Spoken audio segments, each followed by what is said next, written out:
एक खूप मोठी विरोध करणारी, विरोधाभास असणारी आणि लोकशाही विरोधी असणारी मोठी यंत्रणा आहे। दोन्ही पाहिजे।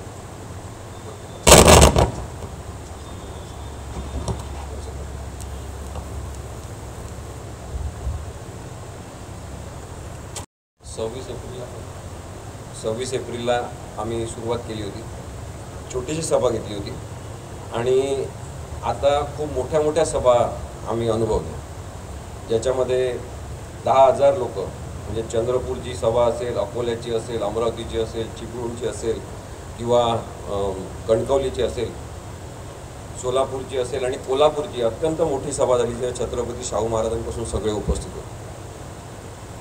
दुपारीच मला एका पत्रकाराचा फोन आला, ते काहीतरी आर्टिकल लिहिणार आहेत की निर्भय बनोच्या सभांमुळे या लोकसभेच्या निवडणुकींवर जो परिणाम झालेला आहे, लोकांची विचार करण्याची प्रक्रिया बदललेली आहे आणि ते विश्वासाने संविधानाबद्दल बोलायला लागलेले आहेत, त्याचा निवडणुकीवर काय परिणाम होणार आहे असा सुद्धा अभ्यास आता लोक करायला लागले। ही अत्यंत दखलपात्र गोष्ट आहे असं मला वाटतं। एक सकारात्मक लोकशाही लोकांच्या मनात रुजवण्याचा आम्ही प्रयत्न केला,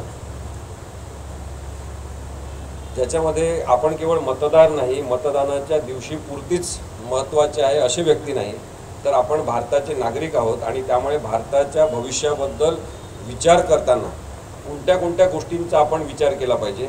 आणि आपण काहीच करू शकत नाही, मतदान आपलं करूनही कदाचित वाया जाणार आहे, कारण की आपल्या विरुद्ध विचारधारेचे कोणीतरी खूप जास्त प्रभावी झालेले आहेत, अशा भावनेतून घरीच बसणाऱ्यांपर्यंत आम्ही पोचू शकलो आणि त्यामुळे आजची सभासुद्धा अशीच आमच्यासाठी महत्त्वाची। सरांनी प्रश्न विचारले, त्याचे पण मी उत्तर देतो किंवा प्रश्न उपस्थित केले त्यांनी। या कार्यक्रमासाठी ज्यांनी सगळ्यांनी सहभाग घेतला, मेहनत घेतली आणि या कार्यक्रमाचं आयोजन केलं, त्याच्यापैकी अनेक जण इथे उपस्थित आहेत। प्राध्यापक सत्संग मुंडे सर, जे भारतीय राष्ट्रीय काँग्रेसचे सरचिटणीस आहेत, माझे मित्र ॲडव्होकेट डी के कुलकर्णी, कॉम्रेड अण्णा सावंत कम्युनिस्ट पक्षाचे, राजाभाऊ मगर जे शिक्षक आहेत, प्राध्यापक यशवंत सोनवणे सातत्याने गांधी विचाराबद्दल या जालना जिल्ह्यामध्ये काम करत आहेत, श्रीमती वैशाली सरदार सामाजिक कार्यकर्त्या, डॉक्टर बसवराज कोरे, रावसाहेब ढवळे, साईनाथ दोरे, या कार्यक्रमाचे संचालन करणारे आकाश गायकवाड, पीस फाउंडेशनचे मिर्झा अकबर, ज्यांनी सुरुवातीला गाणं सादर केलं आणि आपल्या सगळ्यांमध्ये क्रांती म्हणजे काय हे सांगण्यासाठी गाण्याच्या माध्यमातून प्रयत्न केले, ते माझे मित्र रवी वाघमारे, जे राष्ट्रीय युवा संघटनेचे राज्य समन्वयक आहेत, आमच्या सहकारी ॲडव्होकेट श्री आवले, माझे मित्र आर्किटेक्ट अर्शद शेख, ज्यांनी आत्ताच आपल्यासमोर त्यांची भूमिका मांडली, माझा मित्र विश्वंभर चौधरी, ज्यांच्यामुळे कदाचित आपण म्हणू शकतो महाराष्ट्रामध्ये एक नवीन पहाट होण्याची सुरुवात झालेली आहे। आणि इथे ढाब्यावर न जाता उपस्थित असलेले सगळे पत्रकार बंधू भगिनींनो, सुरुवातीला मला शब्दांनी एक श्रद्धांजली व्हायची आहे या जिल्ह्यातले अत्यंत न्यायनिष्ठ असलेले, कर्मठ असलेले आणि न्यायाची दिशा लोकप्रवाही ठेवणे आणि पर्यावरणाच्या कोर्टात काम करताना सुद्धा ज्यांनी पर्यावरण आणि निसर्गाचं संतुलन राखणारे अत्यंत प्रभावी निर्णय दिले, ते या जिल्ह्यातले जस्टिस विकास किनगावकर। त्यांचं नुकतंच औरंगाबादमध्ये निधन झालं, त्यांना मी आपल्या समक्ष श्रद्धांजली अर्पण करतो। त्यांच्यासारखे न्यायाधीश आता उरले नाही। मला इतके वर्ष मी पर्यावरणाच्या केसेस चालवत असताना आता त्या कोर्टामध्ये काम करावं वाटत नाही, कारण की लोकांचा दृष्टिकोन, पर्यावरणाचा दृष्टिकोन समजून घेणारे, संविधानाची बाजू समजून घेणारे न्यायाधीश असतील तर आपण सुद्धा भांडायला तयार होऊ शकतो, आपण आपली भूमिका मांडू, आपण आपली बाजू मांडू। परंतु आज असं चित्र नकारात्मक अनेक न्यायालयांमध्ये आहे की संविधानाचा विचारच त्यांना समजून घ्यायचा नाही, कारण की कोणीतरी एक वेगळाच विचार समजून घेतला पाहिजे असं बंधन त्यांच्यावर आणलेलं आहे, दबाव त्यांच्यावर आणलेले आहे। असे अनेक न्यायाधीश आज न्यायव्यवस्थेमध्ये पगार घेत असताना सुद्धा धडपडत आहेत की आम्हाला संविधानिक दृष्टिकोनातून काम करता येईल। आणि न्यायमूर्ती किनगावकर यांनी या न्यायाला एक दिशा दिली आणि निपक्षपणा काय असतो हे दाखवून दिलं, त्यामुळे मी मुद्दाम त्यांची आठवण आपल्यासमोर काढली। समाजाने ठरवलेलं आहे मोठ्या प्रमाणामध्ये की केवळ काँग्रेसला आणि महाविकास आघाडीलाच मत द्यायचं. आणि त्यामुळे मग नरेंद्र मोदींना जी कधी टोपी घातली नाही ती आता घालावं लागली. जिथे कधी गेले नाही दर्ग्यावर मजारवर तिथे जाऊन त्यांना आता चादर चढवावं लागली. निवडणुकीसाठी तुम्ही काही धर्माच्या लोकांना जवळ करत असाल, त्याला लागूल चालन असं तुम्ही म्हणत असाल सुरुवातीपासून, ते तुम्ही आता करताय कारण की तुम्ही त्यांचा द्वेष केलेला. माणूस म्हणून माणसाला भेटू द्यायचं नाही अशी त्यांची षडयंत्री स्कीम असेल जी संविधानाला मान्य नाही, अशा लोकांच्या संदर्भात आपण नक्कीच बोललं पाहिजे असं मला वाटतं. एक राष्ट्र एक निवडणूक हा असाच फसवा प्रकार यांचा आहे. कायदेशीर फसवणूक आपली करणार आहेत जर यांना निवडून दिलं तर. त्यांनी सांगितलं की जर एकाच वेळेस निवडणुका घेतल्या तर त्या राज्यातलं सरकार, म्हणजे आता समजा यांनी 2024 मध्ये 25 मध्ये ठरवलं की एकाच वेळेस निवडणुका घ्यायच्या, तर जेवढा कार्यकाळ एखाद्या विधानसभेचा झाला असेल तिथेच निवडणूक पुन्हा होईल आणि उरलेला कार्यकाळ त्यांनी पूर्ण करायचा. असं करून मग ते सगळ्यांना 5 वर्षाच्या लेवलवर आणणार. हे संविधानाला मान्य नाही, कारण की लोकप्रतिनिधींद्वारा चालवली जाणारी निवडणुकीच्या माध्यमातून मतदारांनी निवडून दिलेल्या लोकांनी चालवायची लोकशाही आहे. आणि एक राष्ट्र एक निवडणुकी त्याच्यामुळेच बेकार संकल्पना आहे जी संविधानाला अमान्य आहे. मोफत धान्य देतो असं म्हणतात, 80 कोटी लोकांना हे मोफत धान्य देतात. 2014 मध्ये 80 कोटी लोकांना मोफत धान्य, 2019 मध्ये 80 कोटी लोकांना मोफत धान्य. आणि आता हे म्हणतात की मोदी की गॅरंटी आहे की 5 वर्ष मी अजून हे वाढवून देतो 80 कोटी लोकांना मोफत धान्य. तुम्ही 80 कोटी लोकांना धान्य देण्यायोग्य समजता, अन्नधान्य देण्यायोग्य समजता, त्यांची संख्या तुम्ही कमीच करू शकत नाही. कशाची गॅरंटी तुम्ही देता? गरिबी हे कमीच करू शकत नाही. आणि मोफत वाटणं हा हुकुमशाही पद्धतीचा एक अत्यंत महत्त्वाचा गाभा आहे. तुम्ही लक्षात घ्या, जगातले सगळे हुकुमशाह हे अशी परिस्थिती निर्माण करतात की तुम्ही गरीब असले पाहिजे, तुम्ही सतत हवालदिल असले पाहिजे, तुमच्या खिशाला भोकं असले पाहिजे, त्याच्यावर यांची राज्य चालते. आणि त्यामुळे या सगळ्या लोकांना आपण विरोध करण्याची गरज आहे असं आम्हाला वाटते. मोदी शहा यांनी लोकशाहीचा दर्जा खालावलेला आणि त्या खालावलेल्या दर्जाबद्दल चिंता व्यक्त करण्यासाठी निर्भय बनो ही एक चळवळ आहे. जे MPSC परीक्षा देतात, UPSC परीक्षा देतात, त्या सगळ्यांना फाट्यावर मारून, त्यांच्या मेहनतीला त्यांच्या अभ्यासाला फाट्यावर मारून पेपर फुटलेले आहे. 70 वेळा पेपर फुटलेले आहे. लोकांनी आत्महत्या केल्या, मुलांनी जे अभ्यास करतात त्यांनी. आणि आता मला कळलं की कोण आहे त्यांच्या मुलीची नेमणूक झालेली आहे. डायरेक्ट IAS ऑफिसर म्हणून एक कोणती तरी मंत्री आहे यांची, त्यांच्या मुलीची डायरेक्ट IAS ऑफिसर म्हणून आता परवा नेमणूक झालेली. हां कोण? मेघवाल बिर्ला, ओम बिर्लाच्या मुलीची डायरेक्ट IAS ऑफिसरच्या पदावर नेमणूक झालेली आहे. लॅटरल एंट्री हा जो प्रकार यांनी सुरू केला त्याचं हे सगळ्यात ताजं उदाहरण परवा झालेलं आहे की इथं सगळे मुलं अभ्यास करून तडफडत आहेत की आम्हाला IAS व्हायचं आहे, आम्हाला MPSCतून निवडून यायचं आहे. आणि यांची मुलगी ओम बिर्लाची डायरेक्ट तिथं जाते. म्हणजे ओम बिर्ला हाच तोच माणूस आहे जो गुलाबजामुन सारखा चेहरा आहे. आणि सतत नरेंद्र मोदी काही बोलत झाले कौतुकाने हसत असतो, जणू काही फार यांच्या तोंडून चांगले शब्द निघत आहेत. एकदा या माणसाची हिंमत नाही ओम बिर्लाची की त्यांनी नरेंद्र मोदींचं बोलणं थांबायला पाहिजे की मोदी साहेब तुम्ही चुकीचं बोलतायत, पंतप्रधान म्हणून दुसऱ्यांना चिडवाचिडवी करणं, हिणवणं हे या सभागृहात चालणार नाही. एकदाही हा माणूस म्हणत नाही. त्याचं बक्षीस याच्या मुलीला मिळालं आणि म्हणून या लोकांचा निषेध केला पाहिजे असं माझं मत. नरेंद्र मोदींनी यांनी ते सांगितलं खेलो इंडिया, खाओ इंडिया, पिओ इंडिया, सो जाओ इंडिया. नरेंद्र मोदींनी गेम जो सुरू केलेला या 10 वर्षात त्याचं नाव आहे चीट इंडिया, लुटो इंडिया. इंडियाचा उरबाडून काढा तुम्ही.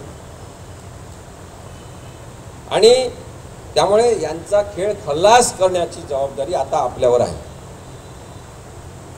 नरेंद्र मोदी हे स्वतःच्या प्रतिमेत अडकलेले आत्मकेंद्रीच नाही तर आत्मग्लानी आलेले नेते आहेत. मी राज्याच्या मेंटल हेल्थ अथॉरिटीवर बोर्डवर सदस्य आहे आणि त्याच्यामुळे मला मेंटल हेल्थचे जे काही प्रश्न कळले, मेंटल हेल्थ ॲक्टवर काम करताना ते कळले. म्हणून तुम्हाला मी मुद्दाम सांगतो, शेवटचे 2 मुद्दे मांडून मी थांबतो की यानंतर भारताने असा नेता पंतप्रधान म्हणून निवडला पाहिजे जो रात्री नैसर्गिकपणे झोप घेईल. साधी मागणी आपण केली पाहिजे, आम्हाला झोपणारा नेता पाहिजे बाबा, रात्री झोपला पाहिजे. एकतर ज्याच्या मनात पाप असते त्याला रात्री झोप येत नाही, दुसरं जे स्वतः षडयंत्र करत असतात ते रात्री झोपत नाही. पण हे पंडित नेहरूंच्या बरोबरी करायच्या दृष्टीने सांगतात की मी सतत देशासाठी काम करतो, मी झोपतच नाही. कधी म्हणतात 2 तास झोपतो, कधी म्हणतात 3 तास झोपतो. यांच्या जवळच्या काही लोकांनी सांगितलेलं आहे की खरं तर 10 वाजताच हे ते काय म्हणतात त्याला मशरूम वगैरे महागडे खाऊन झोपून जातात. त्याच्याशिवाय एवढा टवटवीत चेहरा राहतो का? हा टवटवीतपणा भारतीय लोकशाहीने यांना दिलेला आहे, लक्षात घ्या. हा आता आपल्याला काढून घेतला पाहिजे. यांना नरेंद्र मोदींना मुख्यमंत्री असताना गुजरातचे अमेरिकेने व्हिसा नाकारलेला होता, कारण की वंशसंहार करणारा, धर्मावर आधारित तेढ निर्माण करून लोकांचं शिरकाण करण्यामध्ये मदत करणारा माणूस म्हणून या माणसाला आम्ही अमेरिकेत येऊ देणार नाही, याला आम्ही व्हिसा देऊ शकत नाही असं म्हणून अमेरिकेने व्हिसा नाकारलेला होता. तो माणूस अजूनही तसाच आहे. केवळ आपण भारतीय मतदारांनी आपली ताकद त्याच्या बाजूने लावली आणि तो माणूस आज पंतप्रधान पदावर बसलेला आहे. त्यामुळे ही आपली इज्जत आहे, त्यांची नाही की आज त्यांना सगळ्या देशामध्ये यायला मिळते. आता आपण दिलेली इज्जत काढून घ्यायची आणि मग कुठे जातात बघा. लालू प्रसाद यादवच्या मुलींनी सांगितलं की हम इनको जेल में डाल देंगे. यांना जेलमध्ये टाकणं सोपं नाही, कारण की सगळे एअरपोर्ट जवळपास अदानीचे आहेत आणि त्यामुळे तो रेवण्णा जसा पळून गेला तसा हे सुद्धा पळून जाण्याची शक्यता आहे. यांनी भारतीय राजकारणामध्ये पाकिस्तान निर्माण केलेला आहे. पाकिस्तानचं आपल्याला माहिती आहे की प्रत्येक पडलेला पंतप्रधान पळून जातो दुसऱ्या देशात जाऊन.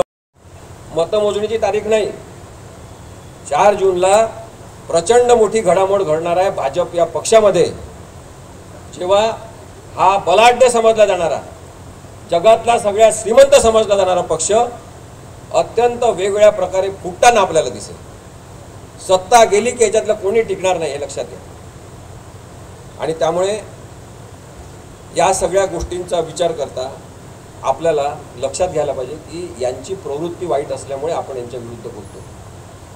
370 कलमाबद्दल हे सतत सांगतात, 370 कलम आम्ही रद्द केलं, कोणाची हिंमत नव्हती. मी आपल्याला एक वकील म्हणून सांगतो, इथे बसलेले अनेक वकील असतील ते सुद्धा सांगू शकतील की 370 कलम त्यामुळे जे स्पेशल स्टेटस जम्मू काश्मीरला दिलेलं होतं ते कालांतराने हळूहळू नष्ट करतच आणलं होतं. जवळपास 85% कायदे भारतातले, भारत सरकारचे सगळे तिथे लागू होते. 370 कलम अमित शहा म्हणतात रद्द केलेला आहे. माझं त्यांना इथं चॅलेंज आहे, 370 कलम अजूनही भारतीय संविधानामध्ये. यांनी 370 कलमाचा बी पार्ट फक्त काढलेला आहे, निष्प्रभ केलेला आहे. 370A अजूनही आहे, 370A कलम सुद्धा आहे. मग 370B काय होतं? 370B नुसार असं होतं की कोणीही जम्मू काश्मीर व्यतिरिक्त इतर माणूस तिथे जाऊन जमीन खरेदी करू शकत नाही. हे सुद्धा अर्धसत्यच आहे, कारण की मला माहिती आहे 2 माणसं ज्यांनी प्रयत्न केला आणि ते तसं होऊ शकते असं त्यांनी सांगितलं की सरकारची, तिथल्या सरकारची परवानगी घेऊन, अर्ज करून परवानगी घेऊन भारतातल्या इतर माणसांनाही तिथे काही अटी आणि शर्तींच्या आधारे जमीन खरेदी करता येते. अगदीच जमीन खरेदी करता येत नाही असं नाही, पण मुद्दामून तिथं कोण जाणार हो जमीन घ्यायला? तुम्ही सांगा बरं, इथलीच जमीन आपल्याला सांभाळणं होत नाही. मग हे 370B काढल्यानंतर असं समजलेलं आहे की 3 माणसांनी तिथं जमिनी घेतलेल्या आहे आणि सगळ्यात जास्त जमीन ज्या माणसांनी घेतलेली आहे, सगळ्यात जास्त जमीन तिथे घेतलेली आहे ती गौतम अदानी यांनी घेतलेली.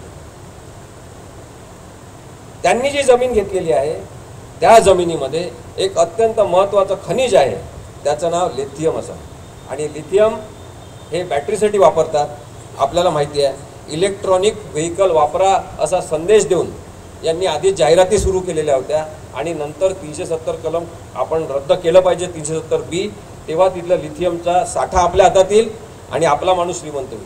त्यामुळे भारतातल्या लोकांसाठी 370B काढलेलं नाही, हा गैरसमज तुम्ही काढून टाका. गौतम अदानीसाठी ते काढण्यात आलेलं आहे आणि त्याला एक आपल्याला राष्ट्रभक्तीचा मुलामा त्यांनी दिलेला आहे. याच्यामध्ये अत्यंत पट्टा येतं. 76 वेळा यापूर्वी सुद्धा 370च्या संदर्भात वेगवेगळ्या सुधारणा झालेल्या आहेत. 76 इतक्या वेळा यापूर्वी सुद्धा या सुधारणा झालेल्या आहेत. मोदी यांनी एक फॅसिझम आणलेला आहे, धर्मांध राजकारण आणलेलं आहे. की सतत यांनी धार्मिक विद्वेष निर्माण करण्यासाठी काम केलेलं. आणि मग आपण बोलून केवळ तो धार्मिक विद्वेष निर्माण होणार नाही. त्यामुळे मग गायींचं राजकारण करायचं आणि महागाईवर बोलायला लावलं तर काही बोलायचं नाही. मग डुकराचं कधी राजकारण करायचं, कारण मुस्लिम लोकांना डुक्कर जवळचं आहे. धर्माचे प्रतीक खेळवायचे आणि ते पुरत नाही म्हणून मग आपल्या काही पाळीव लोकांना, अक्षय कुमार सारख्या लोकांना सिनेमे काढायला लावायचे. खोटेपणावर आधारित सिनेमे जेवढे निर्माण झालेले आहेत या 2014 पासून तुम्ही मोजा, तुम्हाला दिसतील. 370 कलम बद्दलचा ते सिनेमा आहे ना, तो एक शेवटचा सिनेमा आता आहे आणि आणखी एक येणार आहे म्हणे कोणता तरी. 370 कलम हा सिनेमा मी मुद्दाम बघितला. 370 नावाचा अत्यंत दादांत खोटा आणि गैरसमज पसरवणारा सिनेमा. केरळ स्टोरी हा सिनेमा काढला की मुस्लिम समाजाला जणू काही दोषी, गुन्हेगार त्यांना दाखवायचा. भारतातल्या मुस्लिम समाजाने बिथरल्यासारखं वागलं पाहिजे. हिंदू असलेल्या लोकांनी त्यांच्याकडे नेहमी संशयाच्या नजरेने पाहिलं पाहिजे. यासाठी जो सिनेमा काढला त्याचं नाव आहे केरळ स्टोरी. त्यांनी सांगितलं 30,000 मुली, 32,000 मुली अशा पळून नेल्या, धर्मांतर केलं, लग्न केले, फूस लावून नेल्या, परदेशामध्ये जाऊन विकल्या, कुठे गेल्या माहीत नाही. अनेक मुलींचे जीवन यांनी नष्ट करून टाकले, कदाचित खून झाले असतील. अशा पद्धतीचे ट्रेलर काढले. ट्रेलरला आव्हान देण्यात आलं कोर्टामध्ये, सिनेमाला आव्हान देण्यात आलं कोर्टामध्ये. त्याच्याबद्दलच्या बातम्या यांच्या गोदी मीडियाने येऊ दिल्या नाही. कोर्टामध्ये जे घडामोडी घडल्या, जे आर्ग्युमेंट झाले त्याच्यामधला काही भाग फक्त मी तुम्हाला सांगतो. कोर्टाने त्यांना प्रश्न विचारला की 30-32 हजार मुली पळून नेल्या असतील हिंदू धर्मातल्या आपल्या, तर हा आमच्यासाठी अत्यंत गंभीर प्रश्न आहे आणि याच्याबद्दल आम्ही स्वतः दखल घेऊ शकतो, आम्ही जनहित याचिका म्हणून दाखल करून घेऊ शकतो, तुम्ही आम्हाला सगळ्यांची नावं द्या.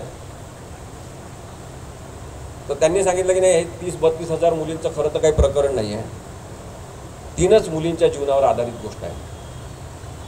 पहा, 30-32 हजार मुलींचा आकडा कुठे आणि 3 मुलींचा कुठे. 3 मुलींवर पण असेल तरी तो अत्याचार वाईट आहे. जबरदस्तीने धर्मांतर या देशामध्ये चालणार नाही, प्रत्येक भारतीय माणसाने सांगितलं पाहिजे. पण मग ते 3 मुलींच्या जीवनावर जी गोष्ट आहे ती तरी खरी आहे का, कोर्टाने विचारलं. तर त्यांनी सांगितलं नाही, ती सुद्धा पूर्ण खरी नाही, त्याचा बेस घेतलेला आहे, पण आम्ही आमच्या सिनेमाच्या दृष्टीने काही आवश्यक असलेल्या कल्पना विस्तार केलेला. म्हणजे ही सत्य घटनेवर आधारित गोष्ट नाही, सिनेमा नाही. मग तुम्ही तशी तिथे लिहिलेलं आहे का डिस्क्लेमर की सत्य घटनेवर आधारित हा सिनेमा नाही. यांनी तसं लिहिलं नाही, कारण की त्या नारायण राणेच्या मुलांनी सांगितलं तसं आहे ते की आमचा बॉस सागर बंगल्यावर बसतो, तुम्ही काहीच करू शकत नाही. तसेच हे दुसरे बॉस आहेत, नरेंद्र मोदी आणि अमित शहा, जे अशा लोकांचे बॉस आहेत आणि त्यांचं कृपाछत्र यांच्यावर आहे. त्यामुळे कोणतीही बेकायदेशीर गोष्ट, म्हणजे सेन्सॉर बोर्डाची परवानगी न घेता ट्रेलर रिलीज करून टाकायचं, भारतामध्ये प्रक्षोभ निर्माण करायचा, हे जे जातीय आणि धर्मांध राजकारण आहे याला आपण नकार दिला पाहिजे. या सभेमध्ये कोणी मुस्लिम म्हणून आला नसेल, कोणी हिंदू म्हणून आला नसेल, कोणी बौद्ध म्हणून, शीख म्हणून, ईसाई म्हणून आला नसेल. निर्भय बनोच्या या सगळ्या सभांमध्ये आम्ही काही धर्माच्या आधारित या सभा घेत नाही, ते सगळे नागरिक येतात. पण आमच्या काही सभा मुस्लिम लोकांसोबत झाल्या. परवा कोंडव्याला मुल्ला मौलवींसोबत सभा झाली. ज्यांना ज्यांना कायदा कळतो त्या सगळ्या लोकांनी सांगितलं, अरे अशा प्रकारचा कायदा मनी बिलमधून करायचा नसतो. पण यांच्याजवळ तज्ज्ञ आहेत जे आपल्या बुद्धीचा भ्रष्टाचारासाठी वापर करून देतात त्यांना, आणि त्यांनी यांना सांगितलं की मनी बिलमधून हा कायदा आणा, कारण की राज्यसभेमध्ये तुमचं बहुमत नाही. मनी बिलमधून जेव्हा एखादा कायदा आणण्यात येतो तेव्हा राज्यसभेमध्ये तो मांडायची गरज नाही, बहुमत घेण्याची गरज नाही, केवळ लोकसभेमध्ये मनी बिलमधून तो पारित झाला की तुम्ही त्या कायद्यावर काम करू शकता.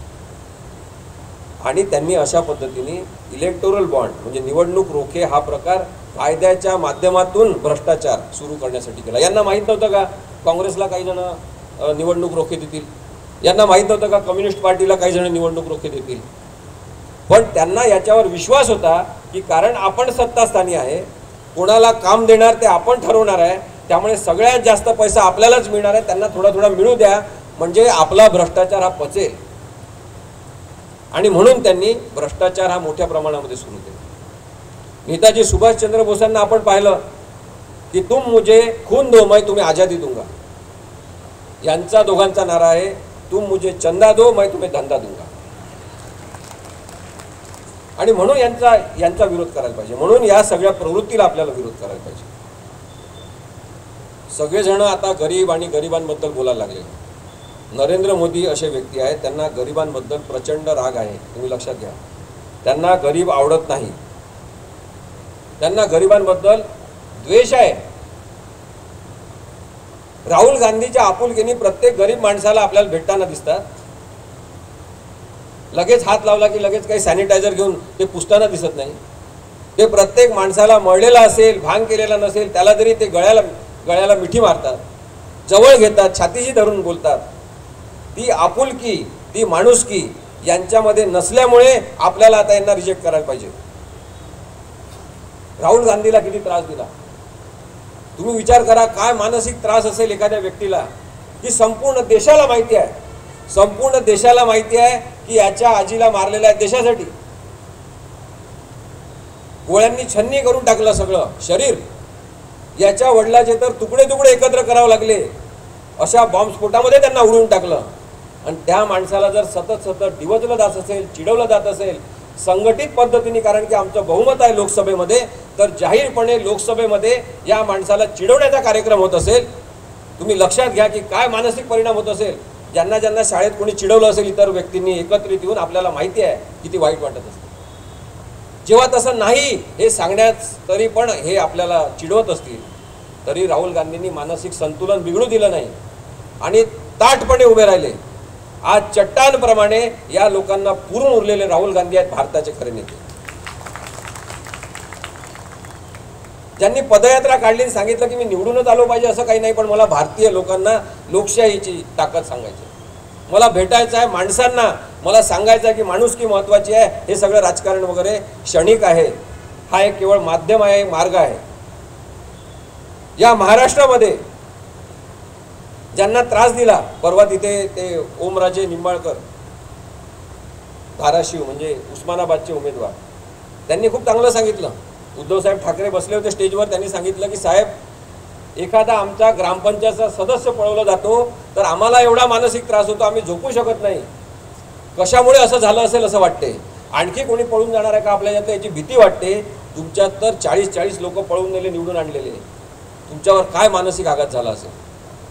आणि हा मानसिक आघात झालेला असताना, बेकायदेशीर सगळं घडलेलं असतानाही आपण पाहतो की गव्हर्नरला हाताशी धरलं जाते. संविधानिक भूमिका ज्या गव्हर्नरची वेगळी असली पाहिजे, त्यांना पक्षाची भूमिका घ्यायला लावलं जाते. एवढंच नाही तर निवडणूक आयोगाला वेठीस धरून कशा प्रकारचा निर्णय द्यायचा ते सांगितलं जाते. आणि ज्यांचा पक्ष नाही त्यांना शिवसेना घ्या, धनुष्यबाण सुद्धा घ्या असा निर्णय दिला जातो. त्यावेळेस किती वाईट वाटत असेल एखाद्या व्यक्तीला. हा सगळा छळ सहन करून, आणि अशाच प्रकारचं प्रकरण राष्ट्रवादीमध्ये झालं. जेव्हा शरद पवारांनी स्थापन केलेला पक्ष त्यांच्या हातातून घेऊन अजितदादांना देण्यात आला, घड्याळ चिन्ह सुद्धा त्यांना देण्यात आलं. मी ते नेहमी सगळ्यांना सांगतो आजकाल की घड्याळ चिन्ह शरद पवार साहेबांच्या हातातून हिसकून घेताना जी हातचलाखी शरद पवार साहेबांनी केलेली आहे ती अजितदादांच्या लक्षात आली नाही. घड्याळ चिन्ह यांनी हिसकावून घेतलं, पण शरद पवार साहेबांनी त्यातले सेल काढून घेतले. आज अशी परिस्थिती आहे की 4 जागा ज्या अजितदादांनी उभ्या केल्या त्यातली एकही जागा निवडून येणार नाही. अरेरावी आणि मगरुरी याच्या अंश ज्याच्यामध्ये असतील त्याला भारतीय नागरिकांनी आता पाडायचं असं ठरवलं. या महाराष्ट्रामध्ये हा सगळा त्रास सहन करून अत्यंत फौलादी पद्धतीने उभा एक माणूस यांच्या सगळ्या हिंसेला, यांच्या सगळ्या द्वेषाला, यांच्या सगळ्या आपल्या विरुद्धच्या कारवायांना उत्तर देत, आणि त्या माणसाचं नाव आहे उद्धव बाळासाहेब ठाकरे. आणि 83 वर्षाचा एक मोठा नेता शरदचंद्र पवार. शरद पवार यांच्याबद्दल वेगवेगळे मतं तुम्ही व्यक्त करू शकता. त्यांच्या राजकारणाबद्दल, त्यांच्या दर्जाबद्दल, त्या राजकारणाच्या दर्जाबद्दल तुम्ही बोलू शकता. परंतु एक गोष्ट तुम्ही जरूर ऑब्झर्व केली असेल की शरद पवार यांनी कधीही त्यांच्यावर झालेल्या टीकेला असभ्य भाषेत, असंस्कृतीपूर्ण अशा पद्धतीने बेताल कधीही उत्तर दिलेलं नाही. सभ्यतेचे सगळे नियम पाळून ते बोलत राहिलेले आहे. आपल्याला असे राजकीय नेते पाहिजे. आज जणू काही 2014 पासून सगळ्यांना बेताल बोलण्याची परवानगी मिळालेली आहे. आणि त्यामुळे एकनाथ शिंदे हे मुख्यमंत्री होऊ शकले. ज्यांना कोणत्याही प्रकारचं प्रशासनाचं व्यवस्थित ज्ञान नाही, कसं बोलायचंही माहीत नाही, अशा माणसाला त्यांनी मुख्यमंत्री केलं आणि शेवटी त्यांच्यावरच उलटलं. कारण की त्यांनी त्या दिवशी जाहीर भाषणामध्ये नरेंद्र मोदींना गर्भवती म्हणून टाकलं. आता बाळंतपण करत बसा. पण आपल्याला बाळंतपण करायचं आहे 4 तारखेला. 4 तारखेला जो निकाल लागणार आहे त्याच्यामध्ये अनेक कारणं आता लोक सांगायला लागलेले आहेत, ते मी काय रिपीट करत नाही. हे अत्यंत अंधश्रद्धाळू व्यक्ती आहेत. विज्ञान म्हणजे काय हे यांना माहिती नाही. त्यामुळे वैज्ञानिक दृष्टिकोन जे आर्टिकल 51 मध्ये भारतीय संविधानाच्या सांगितलं आहे की वैज्ञानिक दृष्टिकोन पसरवणं हे प्रत्येक राज्यकर्त्याचं काम आहे, तसा यांचा कोणताही वैज्ञानिक दृष्टिकोनच नाही. त्यामुळे काही सांगतात, कधी म्हणतात की मुझे एक आइडिया है कि बहुत बादल है तो उसमें से अगर हमारा प्लेन जाएगा तो रडार के नज़र में नहीं आएगा और इसलिए मैंने उस वक्त हमला कर दिया. आपल्या सगळ्यांना सायन्स माहिती आहे की रडारचा उद्देश हाच आहे, ढगं असो काही असो त्यातून कोणती जाणारी अशी वस्तू असेल जी नियंत्रणाखाली आपल्या असली पाहिजे, ती दिसते त्याच्यावर, सर्व्हिलन्स ठेवण्यासाठी ते रडार आहे. पण यांचा काही सायन्सशी संबंध नाही, यांचा खरं तर शिक्षणाशी संबंध नाही. आपण यांना विचारलं होतं का तुम्ही शिकलेले आहे का म्हणून? भारतीय संविधानात काही अट आहे का की शिकलेलाच माणूस असला पाहिजे तो पंतप्रधान होणार? 4था वर्ग पास असलेले वसंतदादा पाटील सुद्धा मुख्यमंत्री झाले होते ना. इथं बसलेल्या लोकांनी त्यांची कारकीर्द पाहिलेली आहे. कधीतरी ते मूर्खासारखे बरळले का तुम्ही सांगा बरं? 4था वर्गात पास होते ना ते, पण ते ॲक्च्युअल आणि खरोखर 4 वर्ग शिकले होते.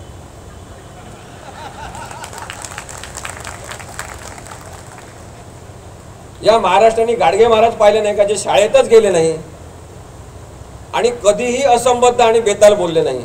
सातत्याने लोकांचे बुद्धीचे दारं उघडण्याचं काम ज्यांनी केलं ते गाडगे महाराज आपण बघितलेले आहेत, जे शिकलेले नसतानाही आज साधारणतः 28 जण PhD त्यांच्यावर करतात. एवढंच नाही तर त्यांच्या नावाने, त्यांनी न सांगता त्यांच्या नावाने विद्यापीठ होते. शिकलेले होते का ते? यांना हे माहिती नाही की अटच नाही, तरी पण मग आपण शिकलेलं आहे असं दाखवायचं. मग भारताला पहिल्यांदाच असे गृहमंत्री लाभले जे तडीपारीचा अनुभव असलेले आहे. त्यांनी यांचं सर्टिफिकेट प्रेस कॉन्फ्रेंस मध्ये दिलं. ये देखिए नरेंद्र मोदी जी की डिग्री, ये BA की है और MA की है, MA in entire political science. इथे प्राचार्य, रिटायर्ड प्राचार्य बसलेले आहेत, अनेक प्राध्यापक बसलेले आहेत. सगळ्या भारताला आता माहीत झालेलं आहे की MA in entire political science असा विषय भारतातल्या कोणत्याच युनिव्हर्सिटीमध्ये नाही. आणि त्यामुळे नरेंद्र मोदी न आवडण्याचं कारण हे आहे की हे प्रचंड खोटारडे आहेत, हे अंधश्रद्धाळू आहेत.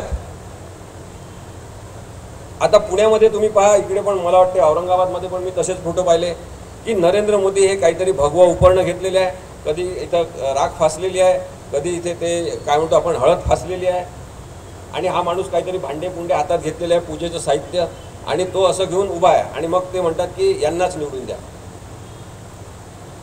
आता भारतातल्या लोकांनी ठरवलं पाहिजे आपल्याला पंतप्रधान पाहिजे का पुजारी पाहिजे. निर्भय बनो ही चळवळ कट्टरवादाच्या विरुद्ध आहे.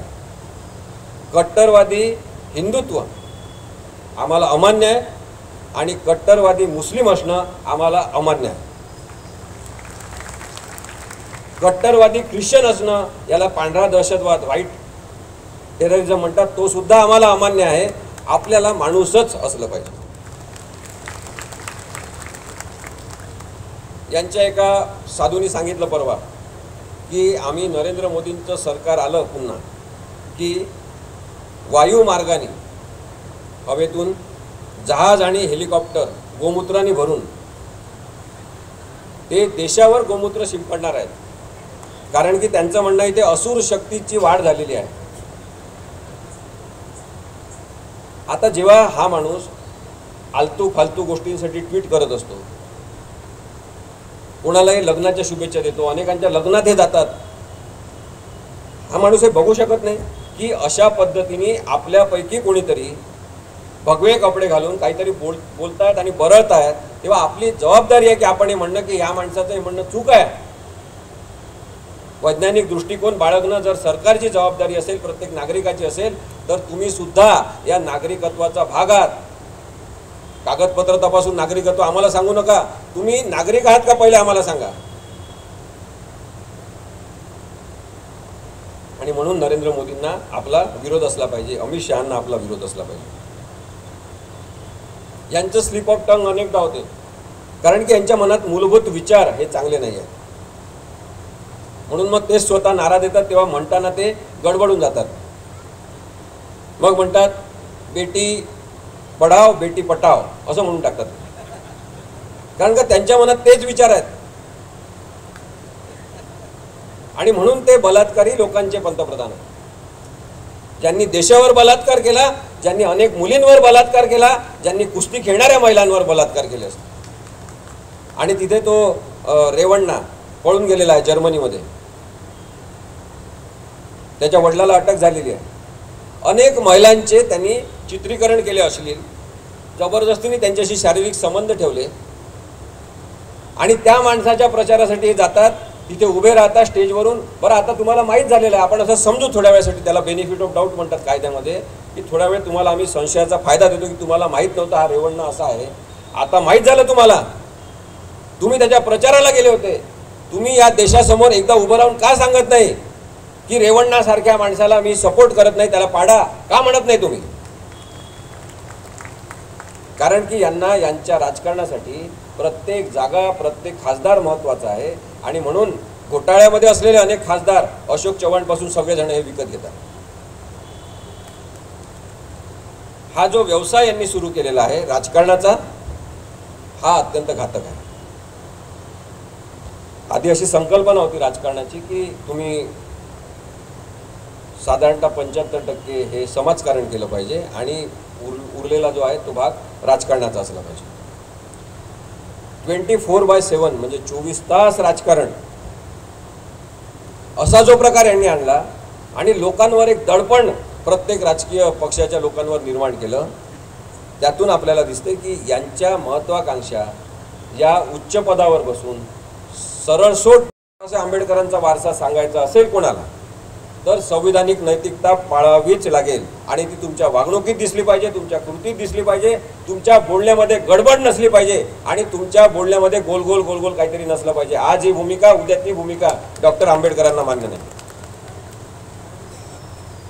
राजकारणाला कोणत्या दिशेने तुम्ही नेताय हे संविधानावर आधारित निर्णय क्षमतेने ठरवलं असेल तर कोणतीच गडबड तुमच्या बोलण्यामध्ये असू शकत नाही. या 10 वर्षामध्ये जे काही भ्रष्टाचार घोटाळे झाले, तेव्हा खरं अण्णा हजारेंनी अनेकदा बोलायला पाहिजे होतं.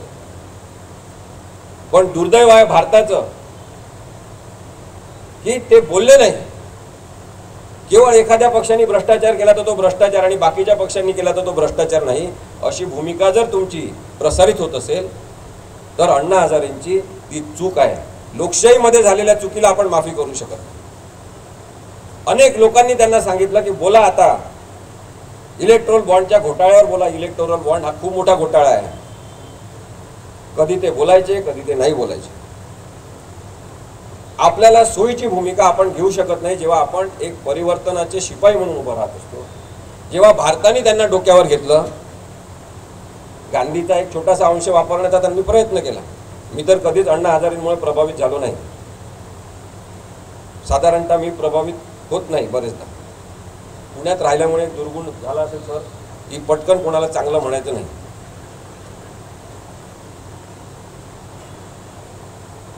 अण्णांनी अजूनही वेळ गेलेली नाही. त्यांनी स्वतःमध्ये सुधारणा करून लिखित स्वरूपात असेल, कोणाला तरी सांगून असेल, त्यांनी बोलवलं तर पत्रकार येतात, अजूनही त्यांचा आदर करतात. त्यांनी 1-2 वाक्य बोलायला पाहिजे या 10 वर्षाच्या कारकिर्दीबद्दल आणि त्याच्यात झालेल्या भ्रष्टाचाराबद्दल.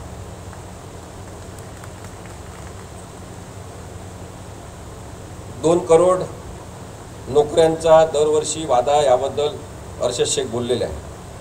2014 मध्ये त्यांनी वादा केला होता आपल्याशी की 2 करोड नोकऱ्या दरवर्षी देणार. 2 वर्षात, एका वर्षात 2 करोड नोकऱ्या, या हिशोबाने 10 वर्षामध्ये 20 करोड नोकऱ्या यांनी द्यायला पाहिजे होत्या. 20 करोड लोकांच्या हाताला काम द्यायला पाहिजे होतं. कुठे आहे त्या नोकऱ्या? त्या नोकऱ्या कुठे आहेत, रोजगारी कुठे आहे? आणि मग जेव्हा यांचे पाळीव पत्रकार यांना प्रश्न विचारतात तेव्हा हे सांगतात की आपके स्टूडियो के बाहर जो वड़ा पाव की गाड़ी लगाई है वो क्या व्यवसाय नहीं है, वो उद्योग नहीं है? आपण सगळेजण यांचं ऐकत राहतो, कारण की यांचंच दाखवायचं आणि यांचं कोणतं दाखवायचं, काय दाखवायचं, किती दाखवायचं, कशा पद्धतीने दाखवायचं, कोणता प्रश्न विचारायचा, हे सगळं ठरल्याप्रमाणे होत राहते आणि आपण बघत राहतो. याचा गैरफायदा यांनी घेतला आणि अल्गोरिदम आपल्या डोक्यामध्ये एक मानसिकता तयार केली की तुमचे डोके कसा विचार करणार हे सुद्धा यांनी ठरवलं. तंत्रज्ञानाचा सगळ्यात मोठा भ्रष्टाचार हा या 10 वर्षात झालेला, की तुमच्या डोक्यावर काय पडणार, तुम्ही काय विचार करणार, तुमच्या मनामध्ये कोणते प्रश्न निर्माण होणार, हे सगळं ठरवण्याची प्रक्रिया अत्यंत सुज्ञ पद्धतीने षडयंत्री स्वरूपात त्यांनी तयार केली. आणि म्हणून भारतीय जनता पक्षाला आपला विरोधच असला पाहिजे.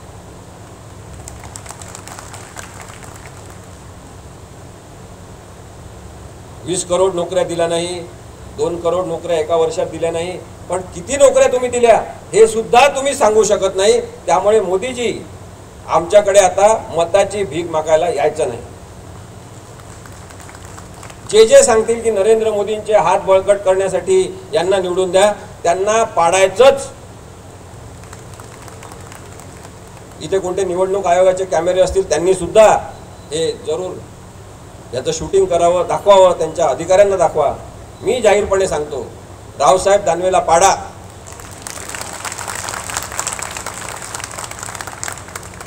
साधा माणूस म्हणून किती दिवस डोक्यावर घ्यायचं? साध्या भाषेत बोलतो, आपल्याच भाषेत बोलतो, ग्रामीण भाषेत बोलतो. अरे पण ग्रामीण भाषेत बोला तुम्ही, पण याचा अर्थ तुम्ही गावंढळ सारखे कसे पण वागाल का मंत्री झाल्यावर? पण साधेपणा असला पाहिजे.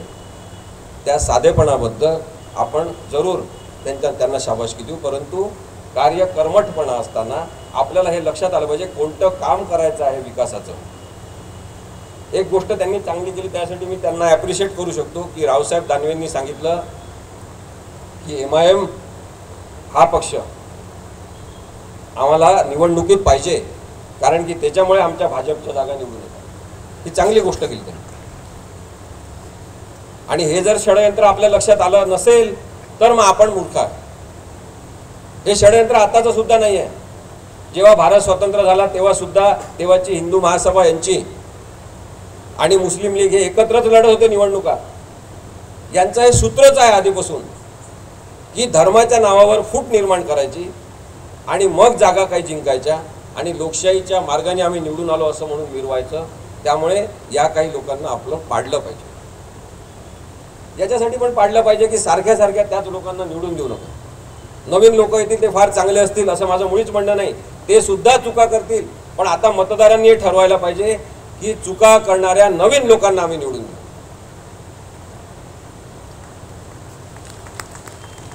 आपण कुठेतरी मंदबुद्धीप्रमाणे वागणं सोडलं पाहिजे. यांचं भांडवल आहे डोक्यानी व्यवस्थित विचार न करू शकणारे लोक. या सगळ्याच धर्मांध आणि कट्टरवादी लोकांचं भांडवल आहे बिंडोक मतदार. हे यांचं कॅपिटल आहे.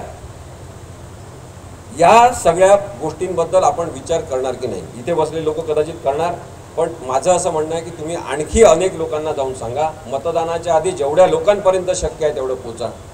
आणि यावेळेस आपल्याला हे सरकार पाडायचं आहे असं ठरवून आपल्याला अत्यंत सुसंबद्ध पद्धतीने काम केलं पाहिजे.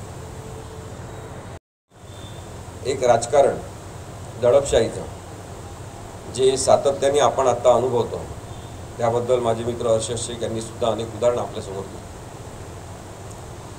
सतत चांगुलपणाला आव्हान, सतत चांगुलपणाची दडपशाही आणि जो चांगला विचार करणारे लोक आहे त्यांच्या मनात भीती निर्माण होईल की आपण या लोकांबद्दल काहीच करू शकत नाही, यांच्या विरुद्ध आपण उभंच राहू शकत नाही, अशा प्रकारची दडपशाही निर्माण करणार आहे. मी आता नाव एकदाच घेण्याचा त्यांचा मी प्रयत्न करीन की त्यांचं नाव घ्यायचंच नाही. खरं तर तुम्हाला सगळ्यांना माहिती आहे, पण सुरुवातीला मी घेतो. नरेंद्र मोदी आणि अमित शहा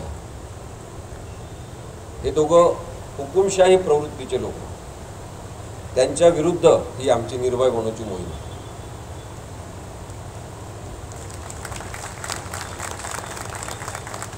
जसे बागुलबुवा असतात भीती दाखवणारे, तसे दोघं जण भीती दाखवत जे राजकारण करत आहे, लोकशाहीच्या मार्गाने निवडून गेलो असं सांगून त्यांना त्यांची जागा दाखवली पाहिजे.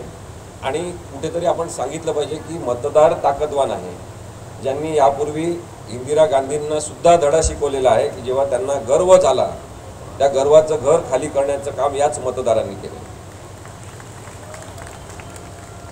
इंदिरा गांधींमध्ये कदाचित ते औदार्य होतं, ती समज होती की त्यांनी त्यांच्या चुकांची नंतर माफी मागितली जाहीरपणे, की मी आणीबाणी लावली, त्याची चूक झाली असं त्यांनी सांगितलं. पण हे माणसं असे आहेत की ज्यांना चुका आपल्या होत आहेत आणि आपण चुका करतोय, त्यासाठी माफी मागायला पाहिजे ही सुद्धा जाणीव नाही. भारतीय संस्कृतीमध्ये माफी मागण्याला फार महत्त्व आहे. आपल्या सगळ्यांच्या धर्मामध्ये माफी मागण्याला महत्त्व आहे. मनापासून पश्चाताप झालेल्या अनेक लोकांना भारतीय संस्कृतीमध्ये भारतीय लोकांनी माफ केलेला आहे. आणि सगळ्यात मोठं उदाहरण आहे जो रस्त्यावर जंगलामध्ये लोकांना अडवायचा, त्यांचे पैसे हिसकावून घ्यायचा, कधी वेळ पडली तर त्यांचे खून करायचा, असा दरोडेखोर वाल्या जेव्हा त्याला जाणीव झाली की आपण चुकीचं करतो, त्याच्या घरच्यांनी सांगितलं की आम्ही तुमच्या पापात सहभागी नाही, तेव्हा वाल्याने माफी मागितली आणि लोकांनी त्याला माफ केलं आणि त्यांनी रामायण लिहिलं आणि वाल्मिकी झाला. हा इतिहास आहे भारताचा. पण आज हे दोन वाल्या आहेत जे माफीच मागायला तयार नाही, कारण की आपली काहीतरी चूक आहे असं यांना वाटतच नाही. जेव्हा नरेंद्र मोदी हे पहिल्यांदा संसदेमध्ये प्रवेश करण्यासाठी संसदेच्या तिथे पोचले आणि संसदेच्या पायऱ्यांवर या माणसांनी डोकं टेकवलं. सगळा भारत गदगदून गेला, भावनाशील झाला. आपण भावनाशील लोकांचा देश आहे. आपल्याला फार आनंद झाला की एक माणूस असा भेटलेला आहे जो कपाळ आपलं टेकवतोय पायऱ्यांवर आणि सांगतोय की या संसद भवनामध्ये मी अत्यंत पवित्र अशा ठिकाणी प्रवेश करताय, त्यामुळे मी नतमस्तक आहे. भारताच्या सगळ्या लोकांना त्यांनी भावनाशील करून टाकलं. आज 10 वर्ष यांच्या सत्तेला होत असताना लक्षात येते की नथुराम गोडसे सुद्धा महात्मा गांधींचा खून करण्यापूर्वी त्यांच्या पाया पडला आणि हा माणूस सुद्धा संसदेच्या डोक्यावर, संसदेच्या पायऱ्यावर डोकं टेकून जणू काही संविधानाची मी छन्नी करून टाकणार आहे अशा आविर्भावात आज वावरताना आपल्याला दिसतो. तेव्हा लक्षात येते की याचं पाया पडणं हे नाटकीय होतं. अत्यंत नाटकीय सुरुवात त्यांच्या कारकिर्दीची झाली आणि संपूर्ण नाटक आपल्याला आतापर्यंत बघायला सातत्याने मिळत. संविधानामध्ये बदल करण्याचं एक तंत्र आहे. भारतीय संविधानामध्ये डॉक्टर आंबेडकरांनी आर्टिकल 368 मध्ये प्रोव्हिजन केलेली आहे की अमेंडमेंट केली जाऊ शकते, संविधानामध्ये सुधारणा केली जाऊ शकते. त्याला संविधान संशोधन असं सुद्धा म्हणतात. जनतेच्या हितासाठी आणि लोकांच्या भल्यासाठी संविधानाला नवीन अर्थ प्राप्त करून द्यायचा असेल, मूळ अर्थ न बदलता व्यापकता द्यायची असेल, तेव्हा बरेचदा संविधान संशोधन केलं जातं. आणि तसे संविधान संशोधन अनेकदा झाले. पंडित नेहरूंनी केले, इंदिरा गांधींनी केले, आतापर्यंत मनमोहन सिंगांनी सुद्धा केले. सगळ्या पंतप्रधानांनी अशा संविधान संशोधनाचा उपयोग केला लोकांच्या भल्यासाठी. आज यांची जी व्हॉट्सअपची गँग आहे, जे कट्टरवादी लोक आहेत, ते मेसेजेस पाठवतात की भाजपला कुठे संविधान बदलायचं आहे. पंडित नेहरूंनी इतके वेळा संविधान बदललं, इंदिरा गांधींनी इतके वेळा संविधान बदललं, राजीव गांधींनी इतकेदाच ते आकडेवारी पाठवतात. बंधू भगिनींनो, लक्षात घ्या, ते संविधान बदललं नव्हतं, ते संविधान संशोधन होतं. संविधानामध्ये काही गोष्टी ॲडिशन करून त्याची एक व्यापकता वाढवण्याचा तो प्रयत्न होता. त्याला आपण संविधान बदलणं म्हणत नाही. हे संविधान बदलतात. बरं, संविधान बदलत नसतील तर काल अयोध्येमध्ये हे तिथे ते काही सूर्य पडणार होता त्या रामलल्लाच्या इथे तिथे गेले होते नरेंद्र मोदी साहेब. तिथे यांच्या बाजूला तिथला अयोध्येचा खासदार होता लल्लू नावाचा, लल्लू सिंह, ते त्याला आपण कशाला लल्लूच म्हणायला पाहिजे. लल्लू होता यांच्या बाजूला उभा खासदार तिथला, ज्यांनी म्हटलं होतं की 400 आम्हाला खासदार पाहिजे म्हणजे आम्ही संविधान बदलणार आहे. तेव्हा मग एक शब्द या नरेंद्र मोदींनी का म्हटला नाही की माझे खासदार हे लल्लू जे आहेत, लल्लू सिंग यांनी जे त्या दिवशी विधान केलं ते चुकीचं आहे, आम्हाला संविधान बदलायचं नाही, मी यांना सुद्धा समजून सांगितलेलं का म्हटलं नाही त्यांनी. अनंत कुमार हेगडे म्हणाले संविधान बदलायचं आहे, 400 लोक पाहिजे. दुसरी एक बाई आहे उभी आहे ती निवडणुकीला, तिने सांगितलं की संविधान बदलायचं असेल तर 400 जण पाहिजे. हा जो यांचा प्रयोग आहे हा संविधानाशी छेडछाड करण्याचा, प्रवृत्ती दाखवण्याचा हा प्रयोग आहे. आणि त्यामुळे हे लोक संविधान विघातक आहेत, संविधान द्रोही ठरू शकणारे आहेत असं माझं स्पष्ट मत आहे. या सगळ्या 10 वर्षामध्ये जे काही भ्रष्टाचार घोटाळे झाले ते अशाच प्रकारे संविधानिक नैतिकतेची तोडफोड करून झालेले आहे. डॉक्टर बाबासाहेब आंबेडकर ज्यांनी केवळ संविधान लिहिलं नाही तर अनेक गोष्टी संविधानामध्ये ज्या लिहिलेल्या नाही त्या आपण पाळू अशी संविधानिक नैतिकता सुद्धा